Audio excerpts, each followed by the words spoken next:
Première vidéo d'une série que j'ai baptisée EconoTalks et qui sera dédiée à l'étude de plusieurs aspects de l'économie en général, comme la macroéconomie ou la théorie monétaire. Pour ce faire, je vais reprendre un peu la structure que pouvait donner Michel Drac à ses vidéos, ou du temps où il en faisait en tout cas. Je vais donc pour le moment surtout m'attacher à faire des reviews de livres et essayer d'en extraire la substantifique moelle et les concepts à connaître, et de vous les présenter dans un format aussi condensé que possible. J'aimerais aussi donner une dimension plus communautaire à cette chaîne et permettre à des étudiants en économie de pouvoir un peu discuter entre eux de l'actualité ou de sujets économiques, de tenter d'utiliser ce qu'ils ont appris et d'affiner leur point de vue, sans avoir la pression de devoir répondre à des questions excessivement compliquées et pour lesquelles, malgré que ce soit notre sujet d'étude, on n'est pas forcément les moyens de consacrer tout le temps nécessaire pour pouvoir fournir une réponse qui paraisse convaincante de la part de quelqu'un dont c'est censé être la spécialité. Je sais qu'il y a beaucoup de jeunes étudiants en sciences économiques qui ne sont pas satisfaits de la façon dont cette matière est abordée dans le supérieur. Le système est conçu pour nous faire comprendre beaucoup de concepts mathématiques et statistiques. Mais pourtant, l'économie est, à mon sens, une science purement sociale, et faire le choix de mathématiser de cette manière des phénomènes qui sont aléatoires et qui sont la conséquence de choix politiques et idéologiques est, à mon avis, plus que discutable. Et c'est comme ça qu'on s'est retrouvé à sacraliser des théories classiques comme celle de Ricardo et à mettre sur le côté les théoriciens du protectionnisme, simplement parce que le premier rend très bien sous la forme de formule et pas le second. Ce besoin de tout mettre en formule, je le vois d'une part comme la conséquence du besoin pour les économistes de gagner en légitimité, puisque dans la communauté universitaire, ce sont les sciences dures à qui on fait la part belle, et d'autre part, c'est aussi une façon de s'éloigner des autres facultés en sciences sociales, traditionnellement plus de gauche, le modèle libéral largement enseigné en économie étant l'opposé des idées socialistes. Donc selon moi, un bon économiste doit être bon en mathématiques, bien sûr, mais s'il ne se résume qu'à ça, s'il n'a pas des connaissances nécessaires en histoire, en géographie, en géopolitique, en philosophie, s'il n'a pas un minimum affûté sa vision politique, alors il ne sera bon qu'à calculer des variations de flux et des paramètres dans des modèles irréalistes. Et c'est pourquoi, même si le sujet peut paraître parfois obscur, je veux faire en sorte de le rendre abordable aux non-initiés, provenant de facultés différentes, pour qu'ils puissent ensuite apporter des informations complémentaires sur le sujet, dans les commentaires. J'invite donc les historiens, les comptables et les philosophes à rester pour qu'ils puissent apporter leur pierre à l'édifice, parce que le modèle ISLM, ça va 5 minutes. L'introduction étant terminée, nous allons pouvoir passer au vif du sujet.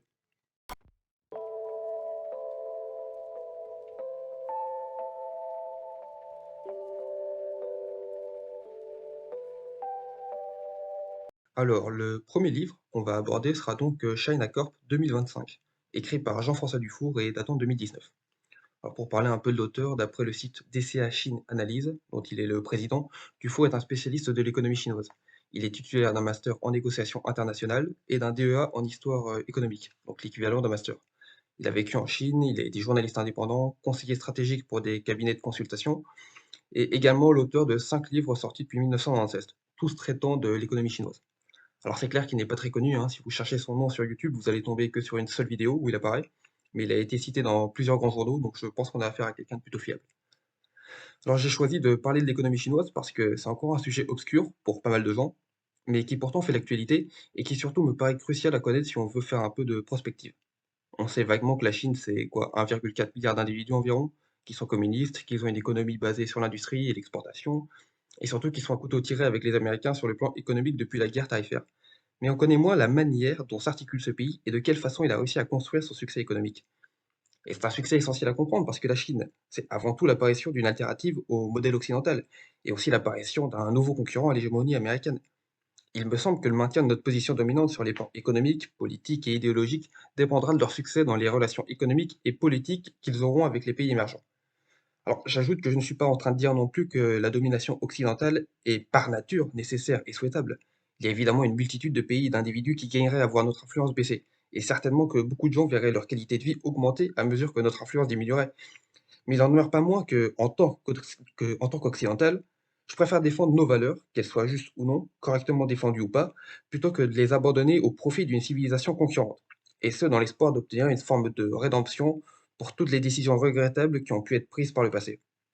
Que l'Occident se remette en question, c'est une nécessité, mais qu'elle renie et abandonne tout ce qu'elle a été, et je pense que ce serait un retour en arrière parfaitement délétère pour notre société, et que les puissances non occidentales n'hésiteraient pas à exploiter. Mais bien sûr, ce n'est que mon avis, discutez-en dans les commentaires.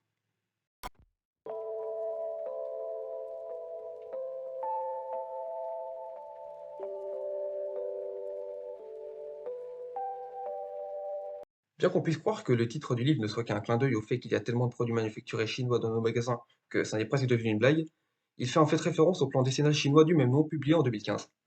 Un plan décennal, à l'image des plans quinquennaux soviétiques, c'est un document indiquant les points cruciaux sur lesquels les dirigeants vont devoir porter leur attention, ainsi que les grandes directions qui doivent être prises par l'économie dans la décennie suivante. Made in China 2025 part du constat que la Chine a accumulé du retard sur son industrie, qu'elle ne correspond pas aux standards de la nouvelle révolution industrielle et qu'elle doit s'adapter et évoluer pour ne pas devenir obsolète face au développement des pays émergents comme le Brésil ou l'Inde, ou face au processus de réindustrialisation des pays occidentaux. Plusieurs problématiques ont été soulevées: la faible capacité d'innovation chinoise, la dépendance sur certains produits technologiques étrangers comme par exemple les semi-conducteurs, la faible informatisation de leur industrie, la faible valeur ajoutée de leurs produits ou encore la portée internationale réduite de leur entreprise. Tout cela couplé à la surcapacité de certains secteurs comme la métallurgie, le manque de compétences dans la maîtrise de certaines technologies ou l'absence de financement qui peuvent provoquer des retards technologiques, et la diminution de l'attractivité chinoise causée par la hausse des salaires et une productivité faible, tout cela rend l'industrie chinoise vulnérable. C'est pourquoi des décisions devaient être prises. Le plan Made in China 2025 a donc été conçu pour désigner les principaux points où des politiques doivent être menées pour pallier à ces problèmes. Et il a été établi qu'il faudrait 1. Stimuler l'innovation en soutenant les rapports entre les universités et l'industrie. 2. Augmenter l'intégration des nouvelles technologies dans le processus de production en augmentant la robotisation et l'informatisation. 3. Mener une politique d'optimisation de la structure industrielle, c'est-à-dire fusionner entre eux des groupes similaires pour créer des supergroupes tout en faisant des économies d'échelle. 4. Soutenir l'internationalisation de l'industrie, donc offrir un soutien aux entreprises chinoises qui cherchent à conquérir des parts de marché à l'étranger. 5. Améliorer la qualité des produits. Et enfin, soutenir le développement durable. 10 secteurs clés sont les cibles de ce renforcement structurel de l'industrie. Les principaux étant le secteur des technologies et de l'information, donc le TIC. Deuxièmement, le secteur des machines et des robots industriels. Aussi le secteur de l'aéronautique et de l'aérospatiale, qui viendrait en soutien des TIC pour la création et le déploiement de satellites. Aussi le secteur de l'ingénierie maritime et la construction navale de haute technologie, permettant d'avoir le contrôle sur le transport, que ce soit à l'importation ou à l'exportation. Et aussi le secteur de la production électrique. Donc, Made in China 2025, c'est ça, des politiques de restructuration des secteurs stratégiques afin de s'assurer de rester le centre de l'industrie mondiale. Car, comme on va le voir, l'industrie est un point essentiel du contexte chinois.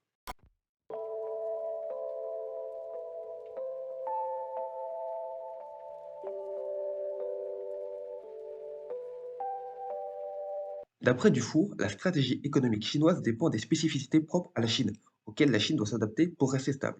La première spécificité, c'est que la Chine a décidé de donner la priorité à l'industrie, leur objectif n'étant pas d'avoir une économie post-industrielle comme ici, ou en tout cas pas dans l'immédiat. Pourtant, le premier mandat de Xi Jinping, de 2012 à 2017, voulait mettre l'accent sur la tertiarisation de l'économie, qui était déjà une tendance de fond observable depuis les années 80. En 2015, le secteur tertiaire passait la barre symbolique des 50% du PIB, et en 2016, seulement 40% du PIB était le fruit de l'industrie. Mais malgré la perte de terrain des secteurs industriels, il reste une disproportion entre l'industrie chinoise et la Chine elle-même, qui justifie pleinement son titre d'usine du monde. 24% de la valeur ajoutée mondiale produite par le secteur secondaire provient de l'industrie chinoise, alors que la Chine ne représente que 16% du PIB mondial. Donc la Chine ne va pas abandonner l'industrie pour se lancer dans les services comme l'Europe a pu le faire. Car bien que l'industrie manufacturière ne soit pas la partie principale de son économie, elle demeure néanmoins le cœur de sa force commerciale internationale. Avoir une industrie compétitive lui assure une stabilité sociale, du poids dans les relations internationales et lui donne les moyens de devenir une puissance mondiale. Mais il faut la moderniser, et ça explique les investissements massifs dans la robotisation et dans les TIC. Pour Dufour, la deuxième spécificité chinoise, c'est l'obsession des autorités à maintenir la stabilité sociale, qu'ils tentent d'assurer, comme dit dans le point précédent, via une industrie forte. En Occident, les Chinois ont une réputation de gens plutôt soumis à l'autorité, alors qu'ils ont pourtant une grande histoire révolutionnaire. Et le PCC lui-même est le fruit de la dernière révolution en date, qui s'est conclue en 1949 par la cession au pouvoir de Mao. De ce fait, les dirigeants chinois ont conscience de cette épée de Damoclès qu'est le peuple et tentent par conséquent de l'aménager autant que possible. Donc les autorités gardent un contrôle sur l'économie par peur que, si on quitte le système d'économie de marché socialiste qu'ils ont instauré pour une économie de marché classique, l'économie va être en proie à un capitalisme sauvage et à la concurrence étrangère, produisant délocalisation et disparition d'entreprises, et donc une perte massive d'emplois, qui aura pour conséquence une révolte inéluctable de la population et un effondrement du régime. C'est aussi une des raisons de plus pour limiter la pénétration des entreprises étrangères. Si une industrie chinoise se fait concurrencer et à terme éliminée, on s'expose à un effet domino important. Ménager les industries est essentiel et ça passe par les protéger des concurrents étrangers. La troisième spécificité découle directement des deux premières. On a vu que les Chinois avaient besoin d'innovation pour avoir une bonne industrie et aussi qu'ils devaient faire en sorte de ménager leurs citoyens. Le corollaire de tout cela est évident. Que faire des industries qui ne sont plus rentables? Ou encore pire, que faire des entreprises zombies?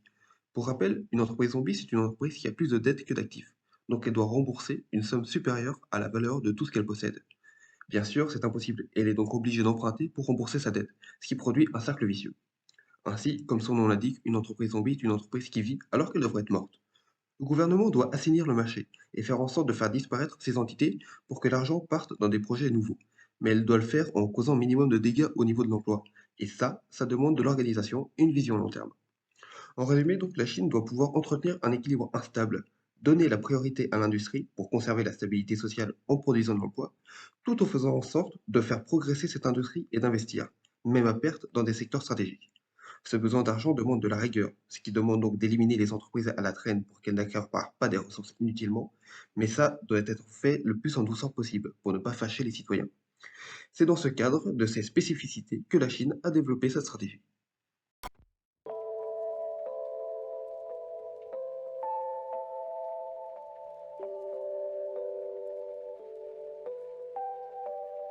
Pour Dufour, la stratégie affichée de l'économie chinoise peut se résumer en une phrase: faire venir et aller vers.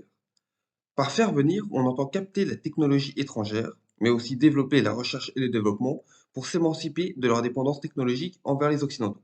Et par aller vers, on entend le développement des relations commerciales et des investissements à l'étranger, dont le grand projet est bien sûr le développement des routes de la soie, ou OBOR pour One Belt, One Road, qui doit permettre la création de nouveaux marchés et de débouchés pour son industrie. Dans l'économie chinoise, une stratégie de long terme est déployée et une coordination entre les secteurs est mise en place. Mais si une décision est prise et qu'elle s'avère à terme contre-productive dans l'idée de la réalisation des objectifs stratégiques, le gouvernement ne va pas hésiter à faire marche arrière malgré les coûts que ça pourrait avoir. Dufour nous fournit plusieurs exemples pour illustrer leur flexibilité. En 2014, le gouvernement a approuvé un assouplissement des investissements dans les secteurs énergétiques non stratégiques et a délégué aux pouvoirs régionaux le pouvoir d'accorder des autorisations de construction de centrales à charbon. La conséquence a été une explosion du nombre de chantiers de centrales à charbon, ce qui représente évidemment une source potentielle importante de pollution, et ce qui rentre donc en contradiction avec les objectifs de réduction de la pollution de l'air inclus dans le plan Made in China 2025, qui a pour rappel des objectifs en matière de développement durable. La réaction a été rapide. La NDRC, ou National Development and Reform Commission, c'est-à-dire l'organisme qui s'occupe de l'élaboration des plans quinquennaux, a repris la main en tant qu'organisme qui accorde les autorisations de construction de centrales à charbon, tandis que l'on a officiellement gelé les chantiers de 80 centrales à charbon en cours de construction.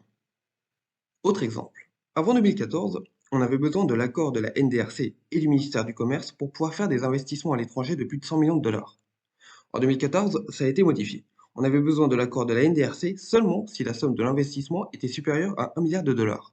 L'idée, c'était de faciliter aux entreprises chinoises l'investissement à l'étranger pour pouvoir prendre le contrôle d'entreprises dans des secteurs stratégiques. Et ça a fonctionné. On a relevé une augmentation de 66% des investissements à l'étranger entre 2014 et 2016. Mais, et c'était un problème, ces investissements étaient majoritairement dans des secteurs non stratégiques. On peut relever le rachat de clubs de foot européens, dont l'Inter du Milan, le rachat de Legendary Pictures par Wanda pour 3,5 milliards de dollars, ou bien le rachat de l'hôtel Waldorf Astoria pour 2 milliards de dollars. Tout cela alors que cet argent devait initialement permettre soit l'acquisition de technologies, soit d'investir dans des projets en lien avec Obor. Par conséquent, on a eu une réaction rapide des autorités. En 2017, des secteurs sont déclarés interdits d'investissement, dont les clubs de foot, l'hôtellerie de luxe et le divertissement, à moins que des arguments justifiant cet investissement soient apportés. Et en 2018, on a vu un retour des contrôles de la NDRC sur les investissements de plus de 300 millions de dollars. Donc, si une décision n'a pas les effets escomptés, faire un retour en arrière n'est pas une contrainte pour le gouvernement chinois. C'est un des avantages de ne pas avoir à se soucier de l'opinion publique et de sa réélection.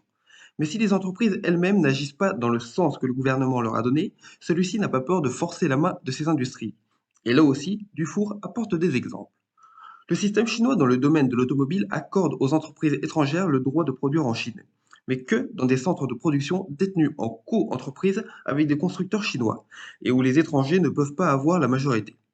Ça permet aux entreprises chinoises de voir directement comment fonctionnent les marques étrangères, et elles peuvent alors ainsi calquer leur mode de production.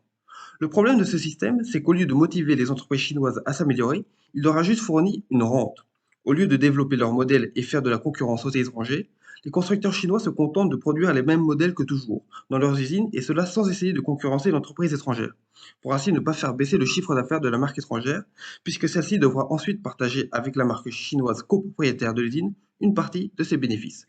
Pour faire un peu une métaphore, ce serait comme si dans une colocation de deux personnes, où l'un des deux aurait une plus grande chambre que l'autre, celui qui a la plus grande chambre payera un loyer plus bas tant qu'il se débrouille pour gagner moins que son colocataire. Sauf que le gouvernement chinois ne met pas en place de telles stratégies pour que ces entreprises se transforment en sensu.